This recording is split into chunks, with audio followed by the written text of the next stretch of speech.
नमस्कार, मी मोहिनी सोनार. आपण पाहताय TV9 मराठी. बुलेटिन मध्ये टॉप 9 बातम्यांचा आढावा घेणार आहोत. सुरुवात करूयात मोठ्या टॉप 9 घडामोडींनी. आगामी स्थानिक स्वराज्य संस्थेच्या निवडणुकीमध्ये भाजप सोडून कुणासोबतही युती करा. पवारांच्या राष्ट्रवादीच्या बैठकीत स्थानिक नेत्यांना सूचना, सूत्रांची माहिती. पवार एकत्र लढले तर त्यांचा सुपडा साफ होईल हे त्यांना माहिती आहे, म्हणून ते कुणाला तरी सोबत घेण्यासाठी कुणालाही तयार आहेत. गिरीश महाजनांची शरद पवारांवर टीका. निवडणुकीमध्ये स्वतंत्र लढण्याच्या भूमिकेवर काँग्रेस ठाम. मनसेसोबत युती न करण्याची भूमिका, तर स्थानिक पातळीवर झालेला निर्णय हायकमांडला कळवणार, सूत्रांची माहिती.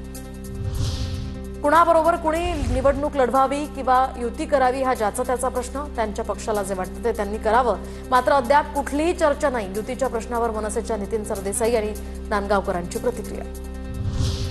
दरम्यान मनसेसोबत युतीचा प्रस्ताव हा काँग्रेसकडे दिलेला नाही, त्यामुळे तशी चर्चा होण्याचा प्रश्नच उद्भवत नाही. शिवाय काँग्रेसनं युतीचे अधिकार स्थानिक नेतृत्वाला दिलेत, त्यानुसार युती आघाडी होईल.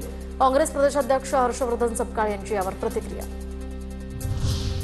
उद्धव ठाकरेंना निवडणुका पुढे ढकलायच्या होत्या, तर मात्र सर्वोच्च न्यायालयाच्या आदेशामुळे तसं होणं शक्य नाही.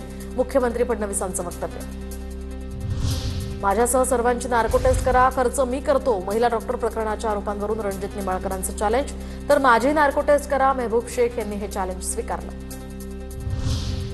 अहिल्यानगरमधील जैन मंदिर ट्रस्टच्या भूखंडावरून जैनमुनी गुप्तीनंदी महाराज आक्रमक. आमदार संग्राम जगताप यांनी भूखंड हडपल्याचा ठाकरेंच्या शिवसेनेचे शहर प्रमुख किरण काळे यांचा आरोप. जैन मुनींनी भेट घेत काळेंनी सादर केले भूखंडासंदर्भातले कागदपत्र. जैन बोर्डिंगचा व्यवहार कायदेशीररित्या रद्द झालेला नाही, तर 8 दिवसांचा वेळ देणार. व्यवहार रद्द न झाल्यास पुन्हा उपोषण सुरू करणार. जैन मुनी गुप्तीनंदी महाराजांचा इशारा.